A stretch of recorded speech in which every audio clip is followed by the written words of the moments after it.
Oui, alors rebonjour à tous et à toutes les gens qui font régulièrement partie de l'Assemblée chrétienne Vie-Montreuil. Je ne peux pas vous dire combien ça me fait plaisir de voir vos visages et je commence aussi à fixer des rencontres face à face avec plusieurs, pas trop évidemment, pas trop près l'un de l'autre, mais au moins à l'extérieur. Alors, au début de cette rencontre, j'ai dit que, un peu par hasard, j'ai rencontré l'unique devant chez lui. J'ai déjà rencontré d'autres personnes au parc. Et le plaisir que j'ai, c'est... Anyway, ça me donne beaucoup de plaisir. Je suis vraiment une personne de face à face. Mais pour l'instant, on vit avec Zoom et bienvenue aussi alors à des gens qui nous fréquentent par Zoom. On découvre que nous avons plusieurs personnes qui fréquentaient notre assemblée il y a 5 ans, 10 ans, même 20 ans, qui nous écoutent par la vidéo qui est sur Facebook ou sur notre chaîne YouTube. Alors, ça, c'est merveilleux. Et le nombre est assez élevé. Alors, c'est sûr qu'il y a aussi des nouveaux qui décident de passer du temps avec nous. Et un jour, ça serait bien le fun de savoir qui sont-ils. Mais on verra à l'avenir. Alors, comme Yves avait mentionné, les lectures cette semaine que Caroline vous a envoyées sont tirées du livre d'Apocalypse, du chapitre numéro 2, chapitre numéro 3. Et pourquoi? Le fait qu'on a annulé notre rencontre annuelle, notre réunion annuelle qui était le 15 mars, et qu'on l'a reporté au 31 mai, ça a causé en moi certaines réflexions. Évidemment, depuis ce temps-là, on a reçu l'enseignement de ma femme Nancy sur COVID et comment nous pourrions voir, qu'est-ce qu'on peut apprendre, etc. Alors, cette semaine, je me sentais dirigé à mettre devant nos yeux cette église locale et, dans le fond, cette évaluation donnée par Jésus-Christ concernant ces églises locales. Alors, je sais que notre réunion annuelle, nous allons lire nos évaluations et nos résumés de l'année 2019. Nous allons parler un peu de l'avenir et tout. Alors, c'est sûr que nous, en tant que membres et membres partenaires, nous allons nous pencher sur notre assemblée, passé, présent et l'avenir. Mais je voulais quand même nous rappeler, au bout de ligne, c'est avant tout comment Jésus nous voit. Et on n'a pas nécessairement une lettre aussi claire qu'on va regarder aujourd'hui. On va regarder la première lettre écrite en Apocalypse, écrite à l'Église d'Éphèse, chapitre 2, versets 1 à 7. Et d'ailleurs, c'est notre lecture pour aujourd'hui. C'est sur l'Église d'Éphèse. Et on va regarder ça. Alors, c'est sûr que nous, à l'Assemblée chrétienne Vie-Montreuil, on n'a pas une lettre écrite de cette façon si claire à nous, mais quand même, à travers ce qui est écrit dans le Nouveau Testament, à travers les 7 églises locales que Jésus évalue, le Saint-Esprit en nous peut nous communiquer comment Jésus nous voit globalement. Qu'est-ce qu'il pense de nous? Alors, j'aimerais vous encourager à tourner à cette première lettre, Apocalypse chapitre 2, versets 1 à 7. Et on va essayer de répondre à cette question, que voit Jésus lorsqu'il évalue son Église? Premier niveau, l'Église d'Éphèse. Deuxième niveau, Assemblée chrétienne Vimont-Auteuil. Et laissez-moi vous dire que cette Église, Éphèse, qui se trouve sur la côte ouest de la Turquie, le pays de Turquie actuel, cette Église a vraiment une belle histoire, une longue histoire, je dirais même glorieuse, parce que c'était fondé par Paul, Pressé et Achillas. C'est mentionné dans Acte 18. Acte 19, Paul revient et c'est durant son troisième voyage missionnaire. Il revient puis il reste 2 ans complets où il est dans une école, il enseigne, il forme les gens et il y a des miracles qui arrivent par la vie de Paul. Ça dit que Dieu accomplit des miracles par la vie de Paul. Il y a aussi un gros émeute où certaines personnes disent que Paul et les chrétiens sont en train de ruiner la fabrication d'idoles de leur déesse. Et alors Paul doit quitter la ville pour se garder vivant.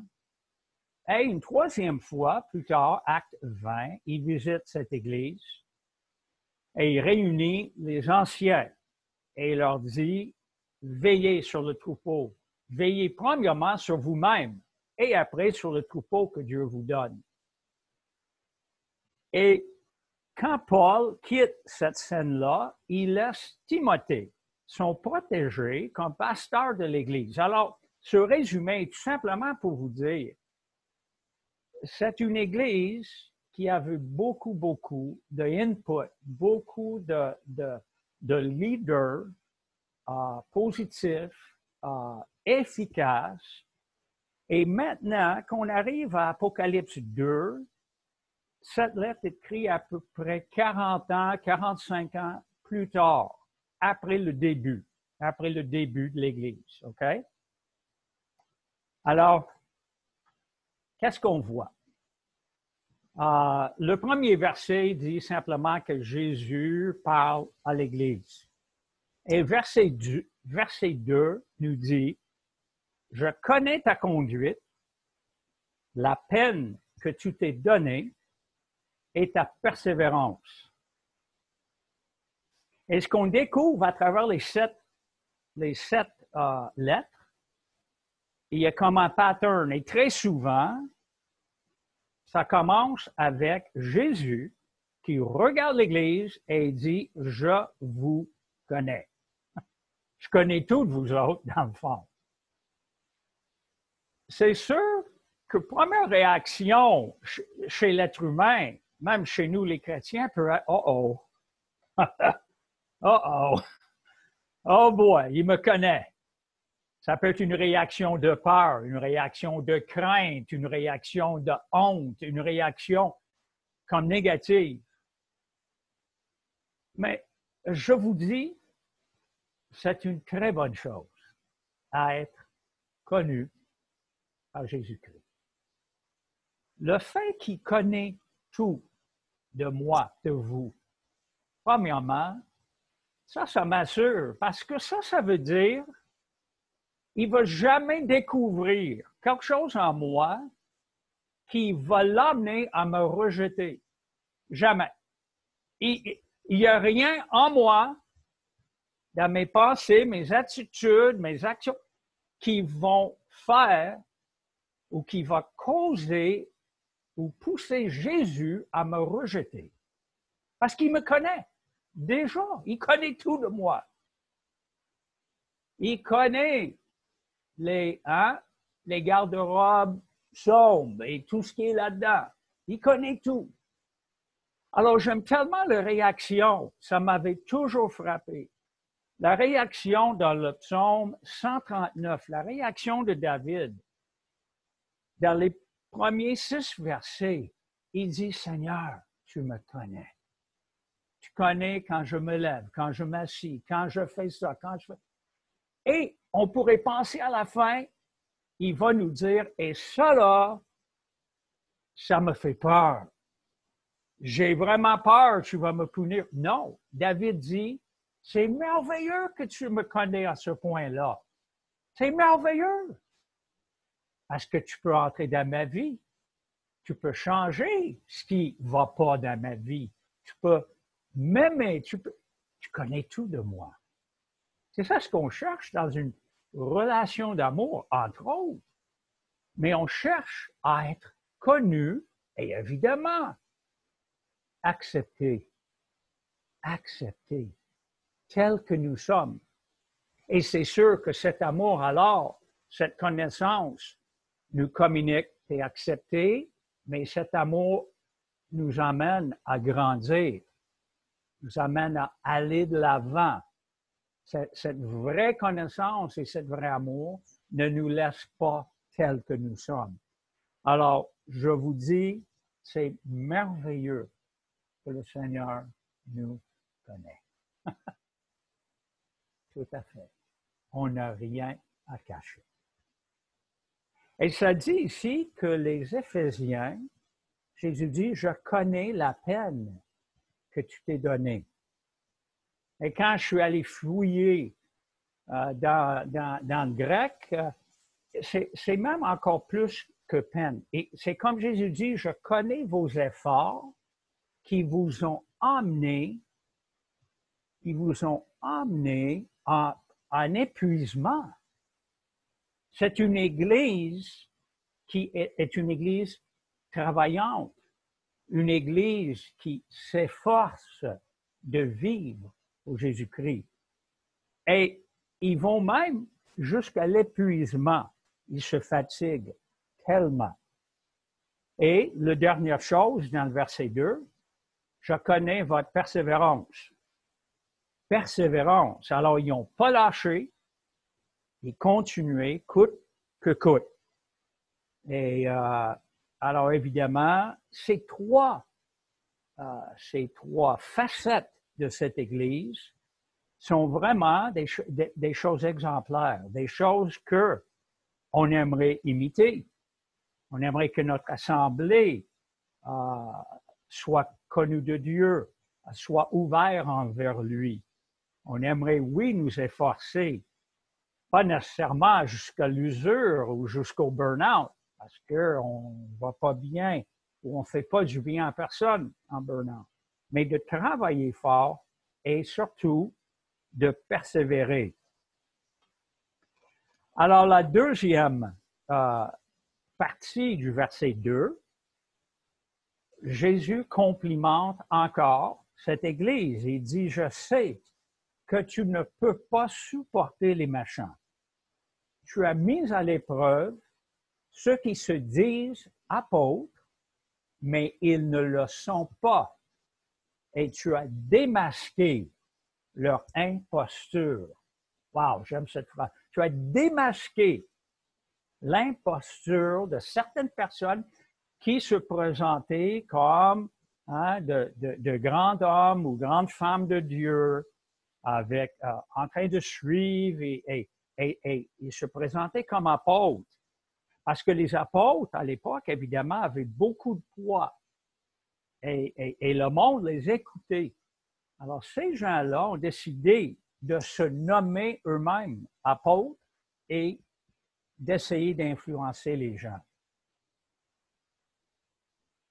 Alors, la chose qui est difficile à reconnaître, c'est que déjà, il y a 40 ans, lorsque le vrai apôtre Paul arrivait à Éphèse, il réunit les anciens, acte 20, verset 28, et il leur dit, veillez sur vous-même et sur l'Église que le Saint-Esprit vous a confiée. Et il dit aussi, parce qu'il va y avoir des loups, il va y avoir des personnes de l'extérieur qui vont venir vous déranger et en même temps, il va y avoir des gens malheureusement, de l'intérieur qui va vous déranger. Certains d'entre vous, il dit à ces anciens-là, vont débarquer et vont amener d'autres avec eux. Alors, c'est vraiment une triste réalité. Mais une partie de l'Église chrétienne, c'est cette nécessité de nous garder à l'affût de faux enseignants, faux prophètes, faux apôtres qui essayent d'attirer l'attention sur eux-mêmes, qui essayent d'attirer une foule de personnes pour les suivre.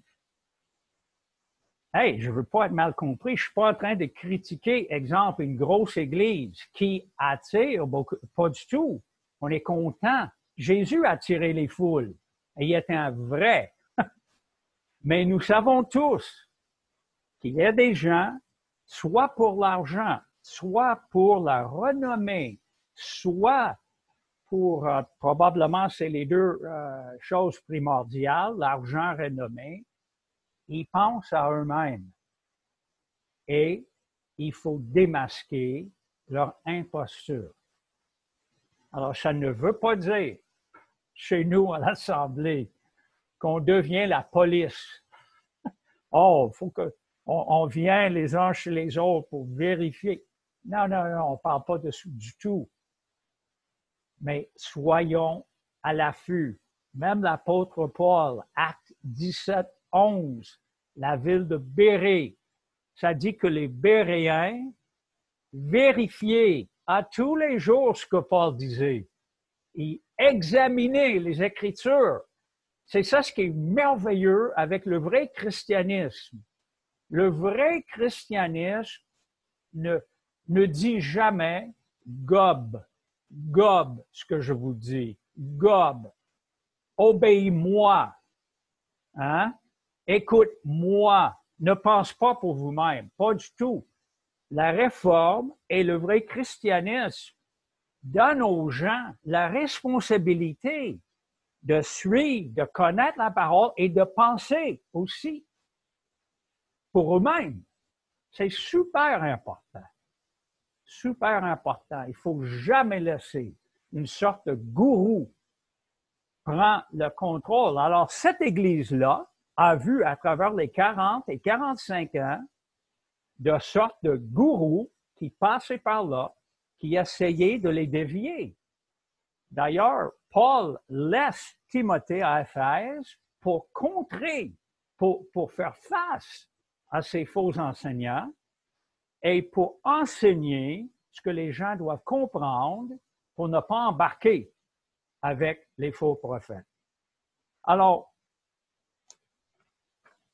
surtout, nous, le leadership, le conseil, les responsables de toutes sortes, ceux qui sont plus vieux dans le Seigneur, soyons toujours à l'affût.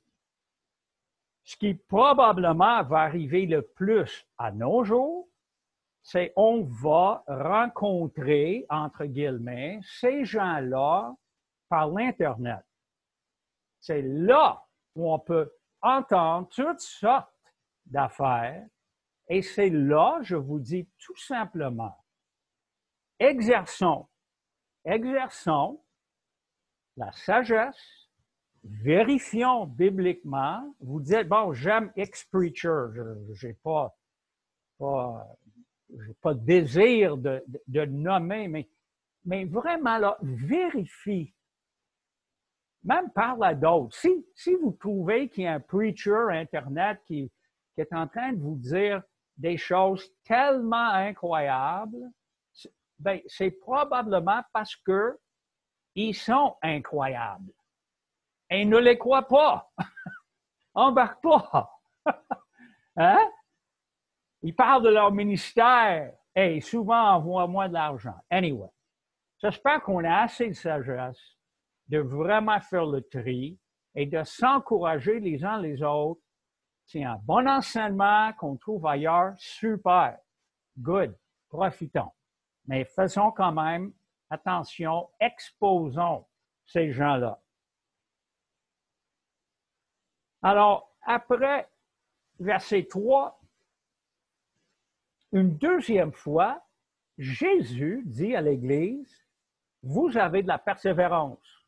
C'est la deuxième fois qu'il mentionne. C'est le même mot dans le grec. Et tu as souffert à cause de moi, et tu ne t'es pas découragé. Encore une fois, des facettes très positives. Très positives. Plus j'avance dans la vie chrétienne, plus je capte que la persévérance, ou certaines versions vont dire endurance, un mot très populaire à nos jours, c'est la résilience. Tous ces mots sont des synonymes. Plus j'avance en âge et en expérience, plus je comprends que la persévérance est certainement un des caractéristiques le plus important de notre vie et de notre vie chrétienne.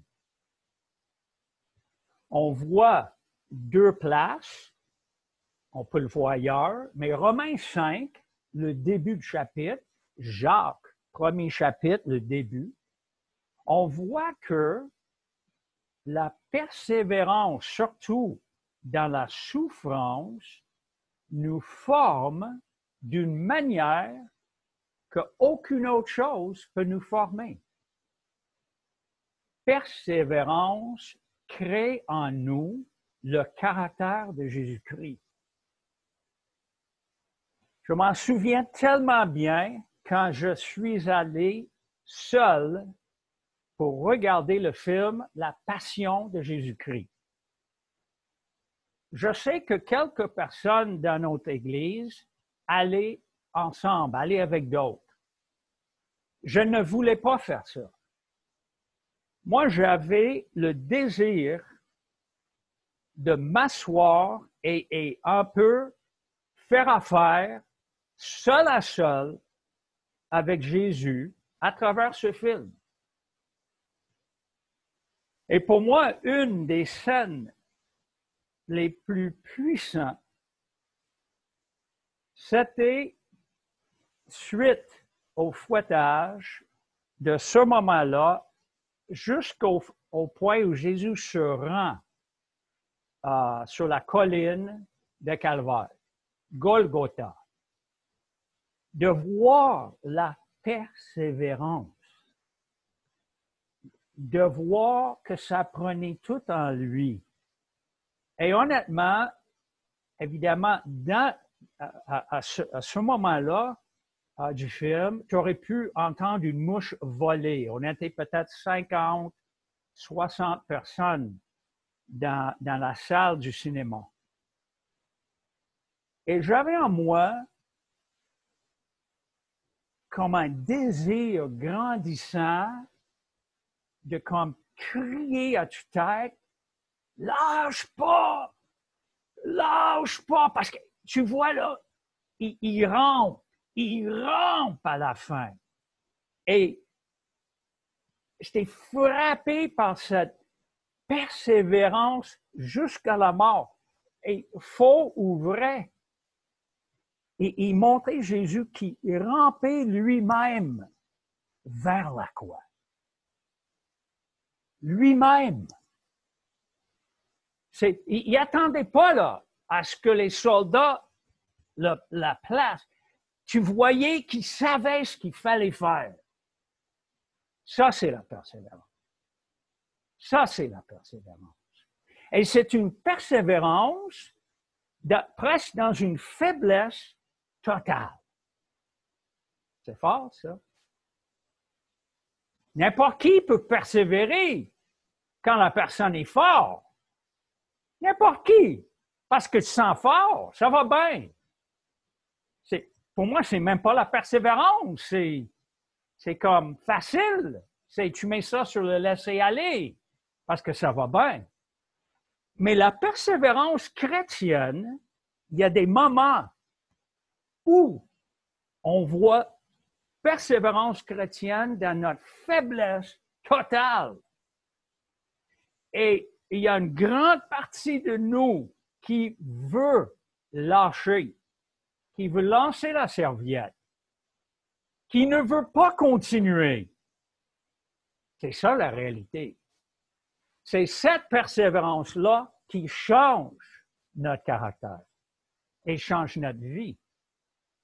Et c'est ça la raison que la persévérance est une des caractéristiques les plus importantes de la vie chrétienne.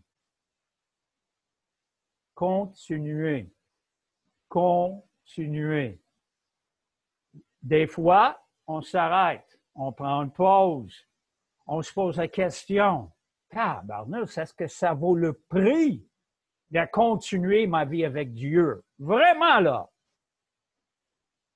Mais après ta pause, continue. Avance. Ne recule pas. C'est ça la persévérance. Et cette Église était persévérante. Et ils ont souffert. Ils ont souffert à cause de cette persévérance. Et incroyable, c'est difficile pour moi de le comprendre, mais ils ne se sont pas devenus découragés. Wow! Wow!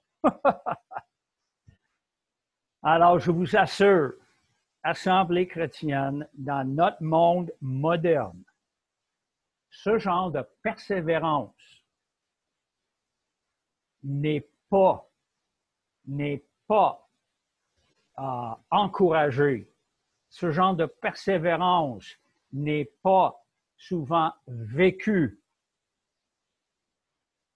C'est bien plus le moment où ça devient difficile, quitte, lave-toi les mains, lâche prise, lance la serviette. Nous, les chrétiens, nous sommes appelés à la persévérance. Et on va devenir comme Jésus-Christ à cause de cela.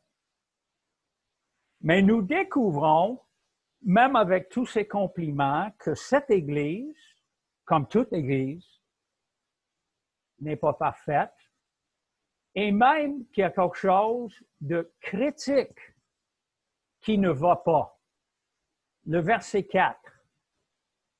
Jésus dit, « Mais ce que j'ai contre toi, c'est que tu as abandonné ton premier amour. » Abandonner ton premier amour. Tellement un problème commun pour nous, les êtres humains. Hein? Tellement un problème commun. Et Hollywood, OK, et tout ce qui entoure Hollywood nous dit, c'est normal abandonner ton premier amour. C'est inévitable et c'est même préférable. Cherche un autre amour. Trouve un autre amant. Mais Jésus dit, vous avez abandonné votre premier amour. Il parle avant tout de leur amour pour lui-même, mais tous les interprètes disent, il y a par ricochet un abandon d'amour pour les autres, pour les êtres humains. Les deux vont ensemble.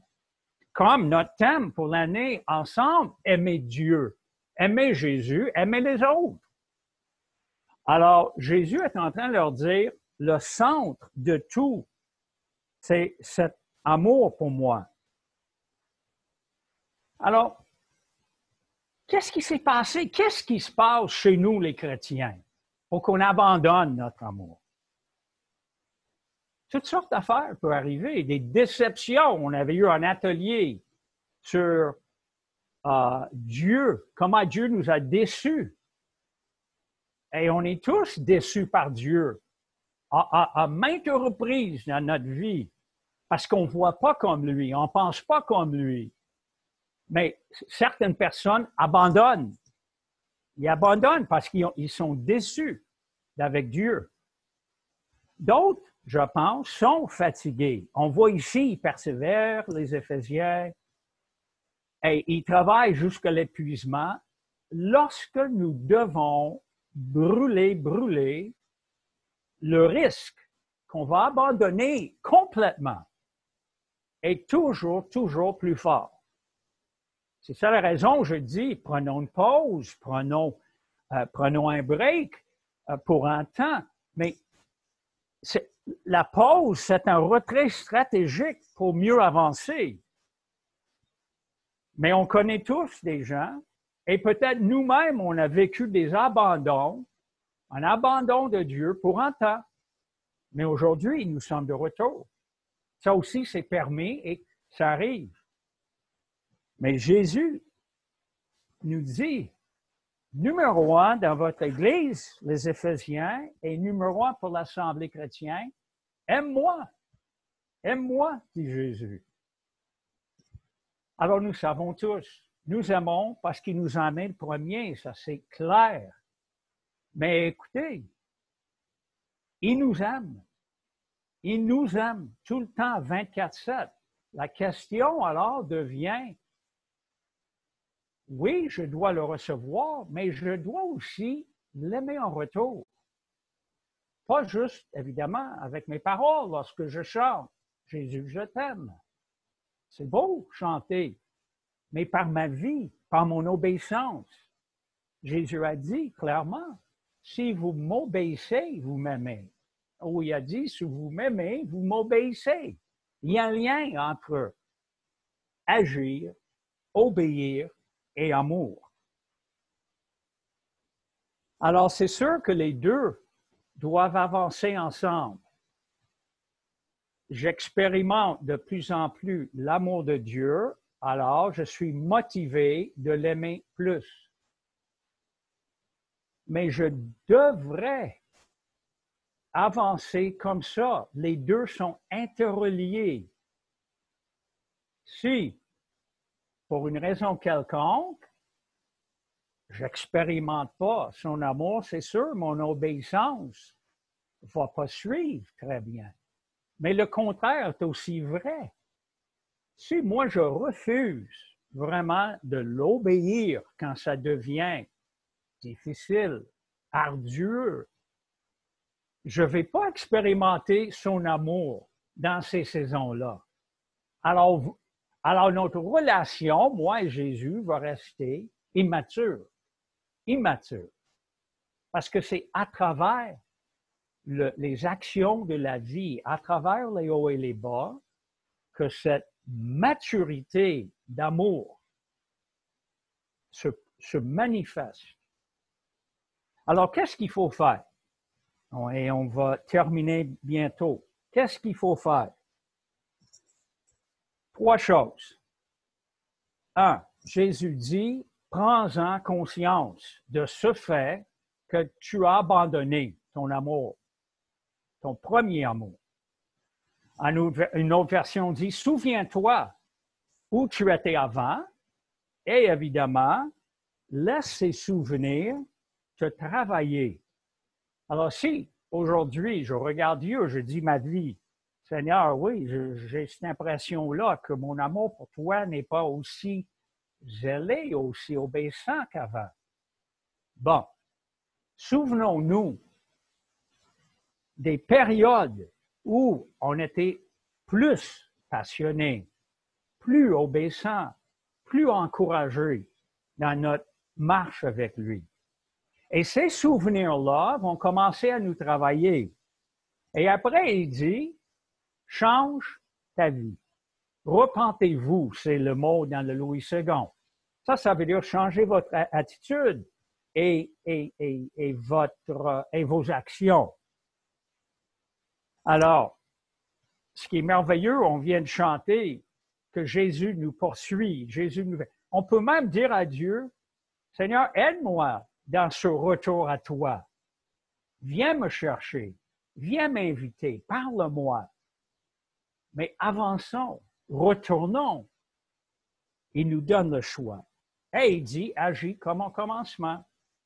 Comme un commencement. Alors, certaines personnes vont penser à la lune de miel avec leur conjoint, ou ils vont commencer à penser, wow, quand j'ai commencé mon travail, j'étais tout feu, tout flamme, puis oui, regarde ce que nous avons fait dans ces temps-là, parce qu'en refaisant ces actions, le sentiment d'amour revient plus fort. Lorsque nous faisons des actions d'amour, très souvent, le sentiment suit. Même les psychologues nous disent ça. Il y a toute une branche sur la psychologie qui parle de comment il faut changer nos comportements pour changer notre pensée, pour changer nos sentiments.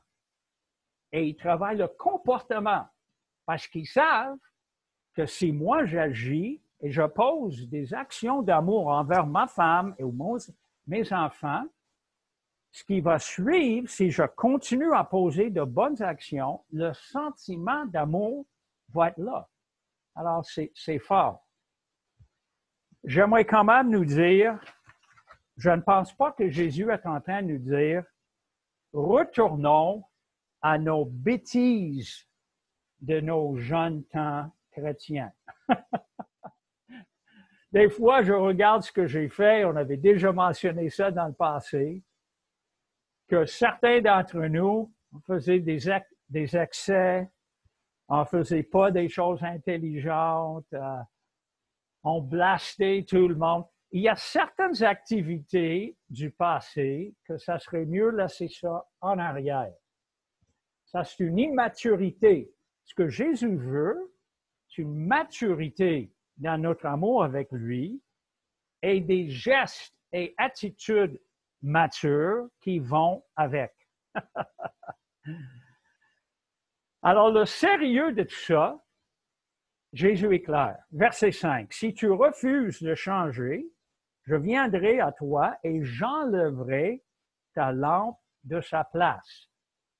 Et la lampe symbolise l'Église. Alors, il est en train de dire à eux autres, si vous refusez de changer, je vais venir et mettre fin à votre Église. Peut-être les gens vont continuer à se voir ou ils vont peut-être se côtoyer, mais la vie de Jésus ne sera plus là. Il va l'enlever. Mais l'Église lui appartient. Alors, c'est son choix. C'est son droit de nous enlever la vie si le centre qui est notre amour pour lui n'est plus là. C'est comme un corps humain avec la peau, les os, même le sang dans le corps, mais il n'y a pas de cœur. Alors, il n'y a pas de battement, il n'y a pas de moteur qui donne vie. C'est un corps, mais pas vivant. Et l'Église est comme ça. Si on perd ce focus numéro 1, est-ce que l'Assemblée chrétienne est surtout connue comme une Église qui aime Jésus?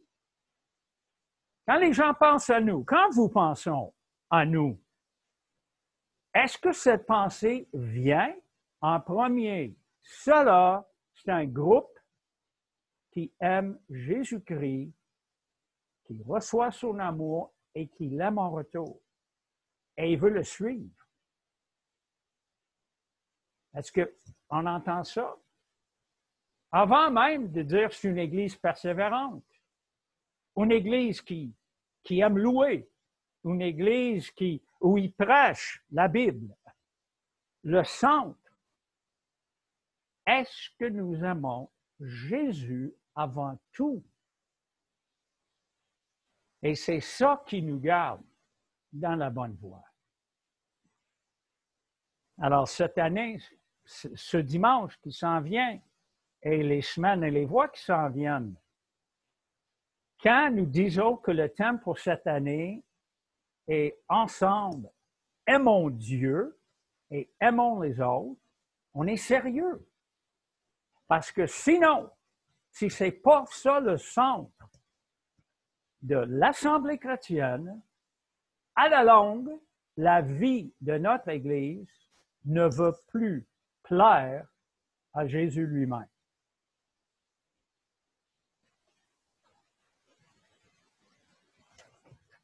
Alors, Jésus ne termine pas sur un point négatif. Il dit en verset 6, bon, quand même, tu as quelque chose de bon, tu détestes les actions du groupe des Nicolaïtes.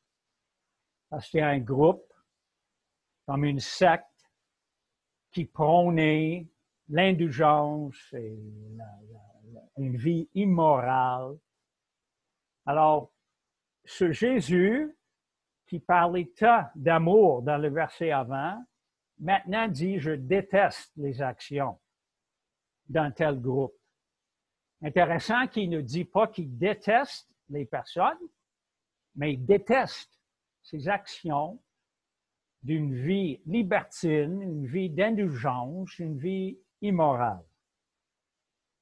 Alors, n'ayons jamais peur, nous, de détester des actions qui ne viennent pas de Dieu, des actions qui sont clairement à côté de ce que Dieu veut. Mais, comme Jésus, invitons les gens au changement. Invitons nous-mêmes au changement, parce que des fois, on voit des actions en nous-mêmes qui sont détestables. Mais c'est toujours un appel, un changement, en repentance, une transformation. Et comme Yves nous a déjà dit, Jésus nous rappelle que le Saint-Esprit nous parle.